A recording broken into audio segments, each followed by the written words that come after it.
Welcome to Bookmas Day 5. I have to pull up the rating. Do you like Chipotle? I'm just gonna read this because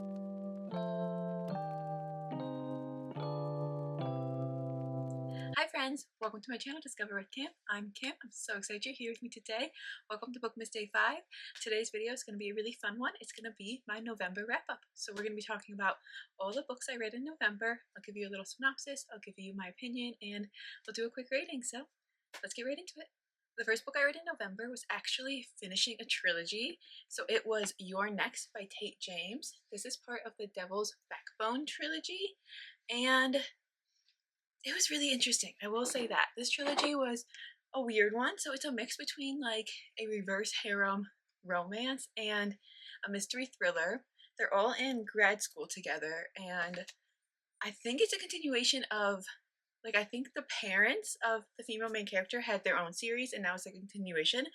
Did not read that series, but it was definitely a weird trilogy. But I will say it was really interesting and was really fun.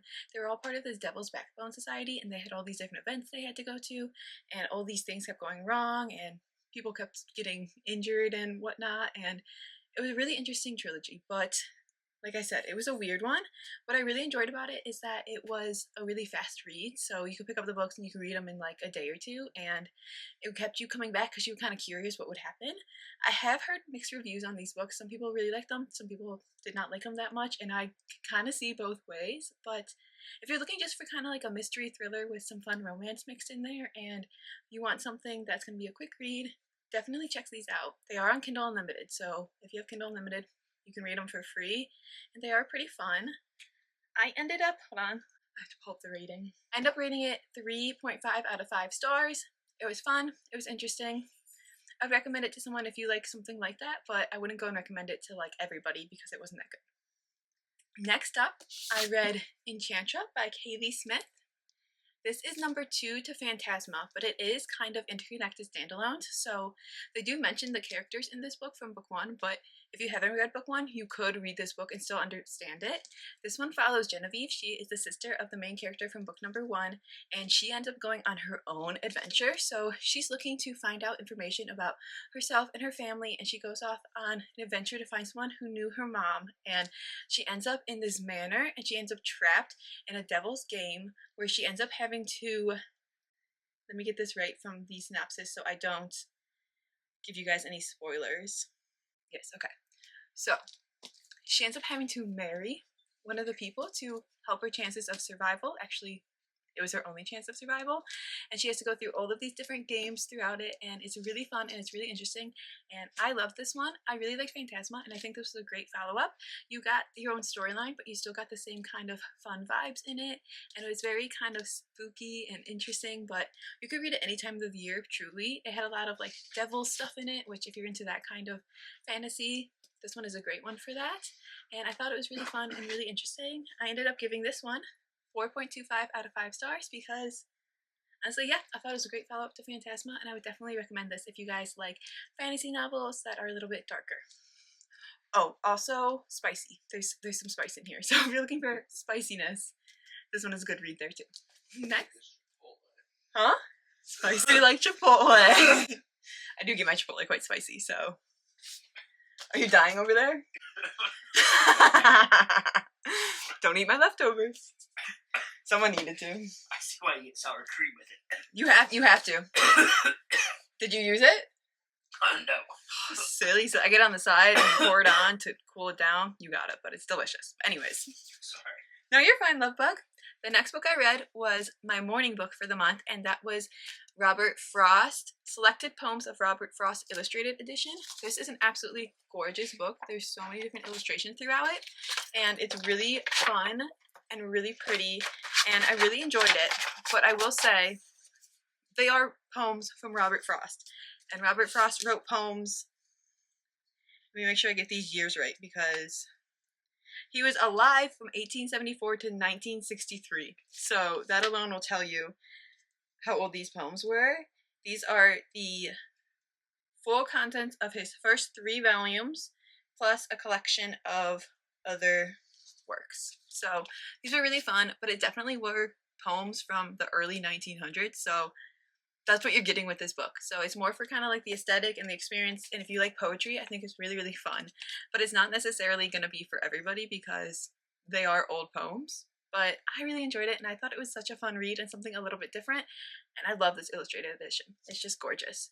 So I find it really hard to rate a book like this because, like, how do you rate it? So I gave it 3.75 out of 5 stars because I had to give it something. And it was fun, it was pretty, but it was a book of old poetry. So there you go. Next up, I read a duology, and that is the Shepherd King duology. It is One Dark Window and Two Twisted Crowns by Rachel Gillig. I have this beautiful set. I have to show you guys. So they have beautiful sprayed edges and stuff. So this book is a romantasy duology. These books are romantasy duology, and they follow our female main character. She needs a monster. The monster might be her. So I'm just going to read this because I don't know how to explain this otherwise. Elspeth Spindle needs more than luck to stay safe in the eerie, mist-lapped kingdom she calls home. She needs a monster. She calls him the Nightmare, an ancient mercurial spirit trapped in her head. He protects her, he keeps her secrets. But nothing comes for free, especially magic. Remember that. When Elspeth meets a mysterious highwayman on the forest road, her life takes a drastic turn. Thrust into a world of shadow and deception, she joins a dangerous quest to cure the kingdom of the dark magic infecting it. Except the highwayman just so happens to be the king's own nephew, captain of the Striers, and guilty of high treason. He and Elspeth have until solstice to gather 12 Providence cards, the keys to the cure, but as the stakes heighten and their undeniable attraction intensifies, Elspeth is forced to face her darkest secret yet. The nightmare is slowly, darkly taking over her mind, and she might not be able to stop him. So that's what I knew going into this, so that's what you guys will know, but I loved this duology. It was so good. It was so fun. There's romance in it, but it's not overpowering, and there's not like intense spice or anything like that.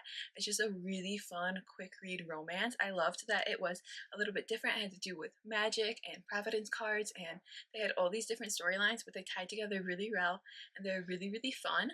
The Two Twisted Crowns follows more storylines than this one. So this one follows 2 main characters, and this one has like 4 main characters, and you get different points of views. So keep that in mind. It's a little bit more complex, but they're both not too thick, and they were really, really good reads, and I loved these books. So if you like romantasies, fantasies, anything like that, I definitely do recommend these ones because they were so good, and these versions are so pretty, but any versions you can get, the story is the same and it is amazing, so give these a read if you like that kind of stuff. So I ended up rating both the books 4.5 out of 5 stars, which to me is like one of the highest ratings you can get. I absolutely loved them. I thought they were amazing. Yes, yes, yes, amazing. The next book I read was Raspberry Danish Murder by Joanne Fluke. I read this book because it was supposed to be my Thanksgiving book. I really wanted to read a book this year that was like Thanksgiving themed, especially because like it just sounded fun, right? So I picked up this one. It says, Thanksgiving has a way of thawing the frostiest hearts in Lake Eden, but that won't be happening for a newlywed, Hannah Swenson Barton, not after her husband suddenly disappears. So this book is a mystery book. It follows our female main character. She owns a bakery, and in this book, her husband disappears, and then his assistant ends up killed, and they're not sure if he was supposed to be killed or if her husband was supposed to be killed, but he ended up missing. So it's this whole big mystery. This is all in the back, so I'm not giving any spoilers. It's this whole big mystery, and that sounded really fun. It's supposed to be centered around Thanksgiving. I thought it was going to be amazing. This book mentioned Thanksgiving once, and that was it. Never happened again. Thanksgiving did not occur in this book, so not really sure how it was Thanksgiving themed, but okay. And then, while it was really fun and cute, this book was 50% recipes. Like actual recipes that she made in the bakery, and then half of it she was talking about the recipes that she made in the bakery. So, disappointing? Yes. Fun, easy, culinary mystery. If you're into something light and fluffy like that, sure, definitely recommend. I would recommend, it looks like this is a whole series. Start at the beginning of the series and read through it. I think it would be more enjoyable that way because you would know a lot more about the characters and about what's going on. But if you're just looking for like a Thanksgiving book or like a quick just one pick-me-up, maybe give this one a pass. If you like culinary mysteries and you want some light and fluffy thriller mysteries, read the whole series. That would be my recommendation. I gave it 2 stars. That's all I gotta say. Next up, I decided I wanted to read some holiday reads. So I decided to check out the book that my mom was reading, and that was Saving the Lodge, Holiday in Hocking Hills by Sage Parker. This one is actually going to be the next 3 books I read in my wrap-up because they are mini snippets of the same book that come out every single week. So I have part 1, I have part 2, and I have part 3, and I read all of them this month, and they came out like one each week, so I had to wait each week to read one. But they're about 75 pages. They take maybe an hour and a half to read, if that, and they're just cute little snippets of this story. Our female main character, she inherits a lodge from her aunt, and when she goes there to check it out, she realizes that she actually has co-ownership with a man who was partnership with her aunt, and a lot is happening because in order to keep the lodge, they have to meet this challenge, and they don't know each other, and they don't trust each other. That's number 3. They don't trust each other, and a lot of things keep happening, and it's a fun read. It is. It's based in Hocking Hills, and I picked it because Hocking Hills is in Ohio, and I go there sometimes for vacation, and I thought that would be really, really fun. However, even though it is based in Hocking Hills, there is yet to be any like actual Hocking Hills references. So that, like, the reason for picking it and it not having any kind of failed, but happens. It happens. I would say this is kind of like a cute Hallmarky movie book. So like if you're looking for a Hallmark movie in a book, it'd be really fun to read it for that. It's like wintry. It's not necessarily Christmassy. I would say it is wintry, and they're trying to save a lodge, and there's maybe romance budding, but I'm not really sure about that yet. I think there is, but I can't tell. And it's cute, it's fun, it's a light, fluffy read. It's nothing to write home about, it's nothing extraordinary. It's fun that it comes out in little snippets every single week, but also like I kind of forget what happened the week before every time I go to read the next one, so it doesn't really have that much of a lasting impression. But for winter, for Christmas time, wanting something cozy, wanting to just be able to sit down, cozy up, and read it quickly, it was really fun for that.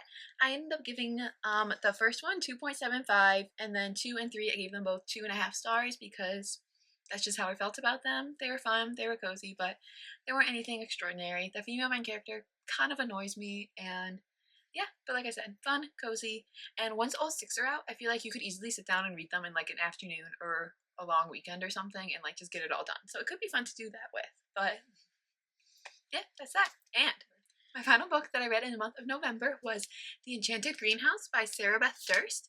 This one is second to The Spell Shop. They are, again, interconnected standalones, so they kind of allude to The Spell Shop a little bit in this one, but you can definitely read this one without reading The Spell Shop if you want. This one, our female main character, she was turned into a statue for breaking the law, but suddenly she wakes up and she's on an island full of snow and greenhouses, and there's only one other human there, Yarrow, who is grumpy but also nice at the same time, and he helps her out for as long as she can stay there. He's trying to get rid of her, but things are happening on the island and the greenhouses need help, so she's like, well, maybe I could help with that. And it's a really, really fun story. It's really cute. It's like a cozy fantasy, and I really, really enjoyed it. I feel like this is a great one to read around this time of year because they're on a snowy island and like solstice is coming up, and I feel like it is just such a cozy read where you just want to snuggle up and be in a cozy blanket. It might be snowing outside and you can sit down and read it. The characters are all really lovable. There's talking plants and there's flying cats, and yeah, lots of fun creatures and a really fun storyline, but it's not too intense, it's not too in-depth, and it's really fluffy at the same time. And I really, really, really enjoyed this one. I ended up giving this one 4.75 out of 5 stars, so it was my highest rated book this month, and I really enjoyed it. I was scared to read it because I absolutely loved The Spell Shop, and I was like, what if I hate it? But I didn't. I thought it was really sweet and it was really cute, and I'm glad I read it. And that was the final book that I read in November. So November, I read 10 books in total, and it was a decent month. I'd say some of the books I really loved, and some of the books I loved not so much. And then there's a couple like middle ones. So that feels like a really good, I feel, balance, right? Like you can't love them all, but hopefully you'll love some of them, right? I hope so. But yeah, that is my November reading wrap up. I would love to hear in the comments down below the books you read in November, if you had a favorite one, and then let me know if you've read any of these books and what your thoughts were on them. Let me know. I want to thank you guys so much for being here. I hope you guys have a fabulous day and a fabulous week. Live well, read some books, and go discover. See you tomorrow, friends. Bye. Bookmas Day 5. Check.